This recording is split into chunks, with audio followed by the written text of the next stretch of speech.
Bon retour sur le plateau de ressources et dans cette deuxième partie, nous aurons tout à l'heure le round-up de l'économie, occasion rapide, retour sur ce qui a fait l'actualité économique cette semaine-ci. Nous aurons également une petite explication, vous le savez, ce sera le dico de l'écho qui reviendra ou qui fera un bref aperçu, nous donnera une brève explication du mot inflation et surtout nous aidera à comprendre la récente taxe sur les transferts mobile et dans le barème, nous aurons dans la région de l'Est où, parce que le poisson se fait rare, les populations sont retournées au Made in Cameroun avec le poisson des étangs. Mais d'abord, tout de suite, le round-up de l'économie, ce sera avec Gaël Obono.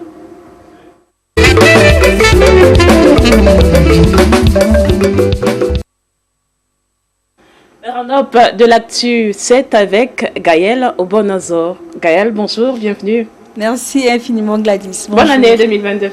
Bonne année à nos chers téléspectateurs également. Alors, plusieurs défis ont été annoncés par le président de la République justement en ce début d'année 2022 et c'est le premier sujet de notre round-up.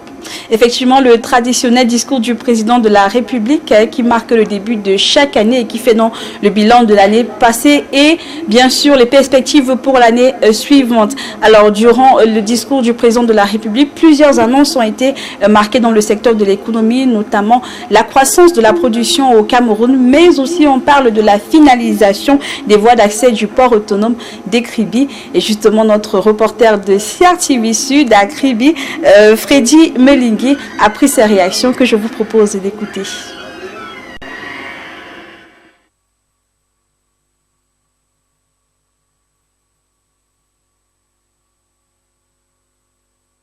Le gratitude du chef de l'État, son Excellence Paul Biya, qui a bien voulu transformer l'océan à travers les multiples projets qui ont été exécutés et qui sont en cours d'exécution. L'ouverture de cette université d'État qui va permettre aux jeunes de la région du Sud d'aller à l'université comme dans toutes les autres régions de notre pays. Il n'y a pas de souci pour le village de Lakan et la ville prend des mesures par rapport à ça, toutes les mesures qu'il faut. La suite de ce round-up, justement, fait un peu écho à notre futur dico d'écho. Inflation, puisque les fêtes de fin d'année ont été marquées par une très forte hausse de certains produits. Tout à fait, vous l'avez dit, une hausse de certains produits. On parle même de surenchère puisque plusieurs commerçants font cette pratique d'augmenter les prix pendant les périodes des fêtes de fin d'année. Alors, inflation ou pas, on en parlera dans quelques minutes, mais à Douala, on a pu constater que les prix des produits ont augmenté, que ce soit de l'huile, du poisson, de la viande, tous les produits ont augmenté au point où la ménagère ne savait plus où mettre la tête. Notre reporter Brigitte Mbozé de CRTV Littoral nous donne des explications. Au marché de Niudedo, tout comme dans celui de Bonamoussadi ou de Makepe Misoke, la situation est la même. Les prix des produits de grande consommation tels que le riz, les huiles végétales, les tomates et autres oignons ont flambé. Faire le marché, comme on le dit de façon triviale, est donc devenu un véritable casse-tête chinois pour les ménagères. Les choses sont trop chères au marché, on n'arrive pas à manger. On jongle seulement, mais c'est pas ça. Une situation imputable à plusieurs facteurs. J'achète le riz 18 500, j'arrive demain, c'est 20 000, 20 500. Ça fait que la tomate en carton, 3 800, quand je viens, c'est 4 200. Avant les sucres, on achète 1 kg à 700, maintenant c'est devenu 750 et augmente jusqu'à 800 francs. Pour avoir de l'huile, c'est difficile même, il n'y a pas. Et ce n'est pas tout. Il y a l'huile, nous ne connaissons pas combien est-ce qu'il faut vendre l'huile. Parce que nous payons l'huile à 19 000 le carton. Alors si je ne peux pas gagner 500 francs sur un carton d'huile, comment est-ce que je vais vendre? Pour juguler cette flambée des prix et couper l'herbe aux pieds des commerçants véreux, la délégation régionale du commerce pour le littoral organise en ce moment la vente de certains produits au prix homologué. Surenchère commerciale, hausse illicite des prix, il se dit que certains commerçants véreux veulent profiter de la conjoncture économique portée par la crise sanitaire mondiale pour faire de bonnes affaires. Les ménagères en font d'ores et déjà les frais. Et on en parlait dans le dossier La Canne et ses opportunités. Sur place, sur le terrain, dans les marchés, dans les rues, les Camerounais multiplient déjà, Gaël, les petits commerces. Et effectivement, la Coupe d'Afrique des Nations que le Cameroun va abriter dans quelques jours est une grande opportunité pour les petits commerces, les entrepreneurs de pouvoir produire quelque chose qui leur permettra d'avoir de quoi se nourrir.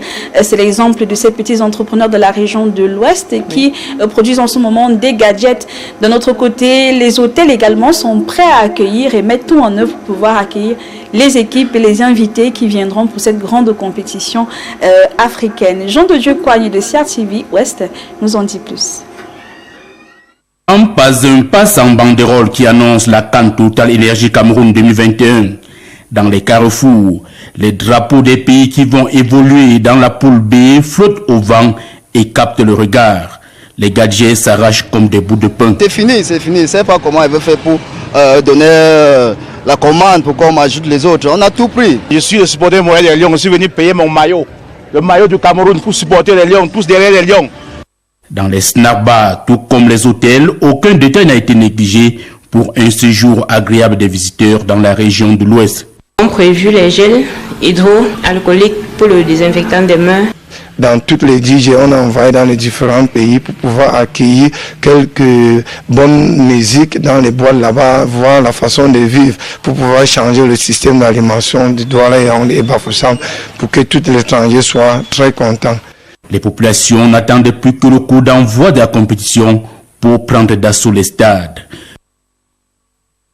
Et l'année 2021, Gaël, s'est achevée sur cet atelier, sur un sujet important, la lutte contre les diamants du sang. Et oui, les pays de la zone Afrique centrale étaient réunis au Cameroun le 22 décembre dernier. C'était à l'occasion d'un atelier de haut niveau sur le processus de Kimberley, sur la lutte contre le commerce et la fraude sur les diamants du sang. Bien sûr, un événement qui a permis au pays de pouvoir asseoir la stratégie de lutte contre ces diamants illicites. Je vous propose ce reportage. Les défis sont nombreux pour éviter que les diamants issus de conflits se retrouvent sur les tables de négoce légales. À cet effet, les gouvernements camerounais, congolais et les institutions internationales se réunissent en atelier de haut niveau du processus de Kimberley sur la lutte contre la fraude et la contrebande des diamants en Afrique centrale. La fraude est la gangrène de la mine en Afrique centrale.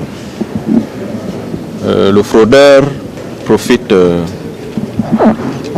la porosité de nos frontières, il profite de la faiblesse du système de surveillance dans nos différents pays, parce qu'il faut le confesser et le reconnaître.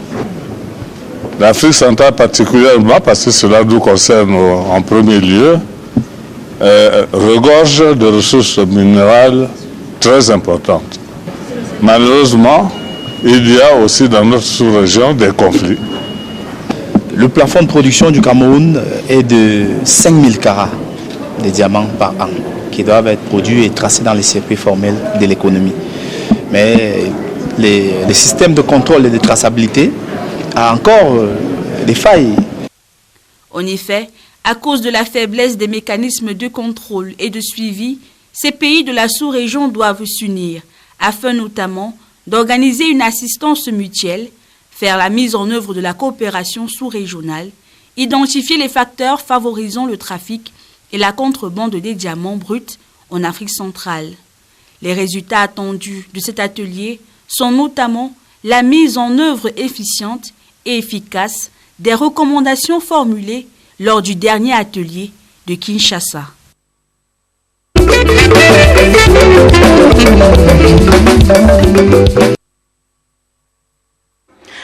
Et c'est l'heure du Dico de l'écho. Le Dico de l'écho a, on va dire quoi, entendu l'écho des plaintes des ménagères ces 2 dernières semaines. On a beaucoup évoqué le mot inflation. Mais il pourrait bien s'agir d'un abus de langage. Gaël, qu'est-ce que l'inflation ?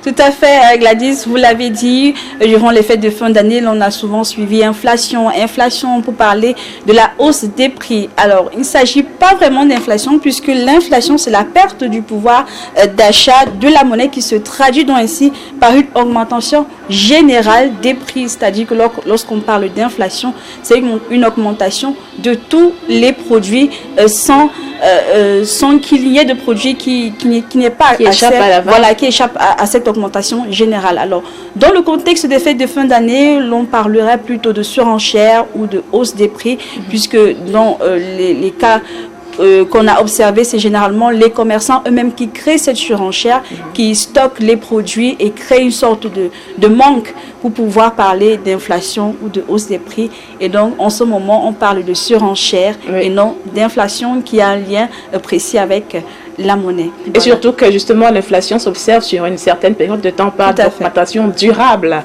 des prix. Alors merci infiniment Gaëlle pour ce package. C'est moi qui vous remercie. Très belle semaine, très belle journée. Très belle semaine à vous également. C'était donc notre dico de l'écho. Et justement, toujours dans le dico de l'écho, là, l'une des questions ou l'un des sujets qui crée le débat en ce moment, c'est l'augmentation de la taxe sur les transferts mobiles. Une taxe qui a été augmentée de 0,02% et fait polémique principalement sur les réseaux sociaux. On craint même une baisse des flux d'argent circulant par mobile. Explication de la taxe avec Lucrèce Mbenga. La taxe sur les transferts d'argent est la seule mesure d'élargissement fiscal de la loi de finances 2022. Elle s'élève à 0,2% qui pourrait correspondre à ce qui suit. Pour une transaction de 5 000 francs, le montant de la taxe est de 10 francs CFA. Pour une transaction de 50 000, le montant de la taxe est de 100 francs.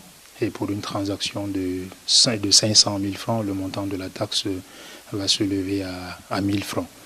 La taxe est calquée sur le modèle économique appliqué par les opérateurs du secteur. Le service d'envoi est un service qui est facturé par les opérateurs, tout comme le service de retrait également est facturé. Donc la taxe va être prélevée sur l'opération d'envoi, mais elle peut également être prélevée sur l'opération de retrait, toujours au taux de 0,2%. Cette taxe est collectée par toutes les entités qui offrent le service de transfert d'argent. Cette taxe vise toutes les opérations de transfert d'argent. Que ces opérations soient réalisées par les opérateurs de téléphonie mobile ou par les autres entreprises spécialisées. Non, ce n'est pas une taxe qui vise exclusivement les transferts par mobile money. Le Cameroun innove par la matière, mais pratique le taux le plus bas. Au Gabon, ce taux est de 1,5%. En Côte d'Ivoire, il est de 0,5%. En Afrique de l'Est, au Kenya, en Ouganda, on a des taux beaucoup plus élevés qui se situent autour de 10%. Il s'agit là d'une mesure d'optimisation des recettes fiscales internes pour permettre à l'État de relever les défis auxquels il est confronté. Défis sanitaires, défis sécuritaires, mais surtout défis de développement. Voilà qui est plus clair, c'est avec cette mise au point de Lucrèce Mbenga que nous refermons cette édition de Ressources. Merci à vous d'avoir été du rendez-vous. Rendez-vous mercredi prochain, ce sera avec Salit Sonatafaha pour Resources in English, of course. Quant à moi, je vous dis très belle journée et restez connectés sur l'antenne CRTV News. À bientôt.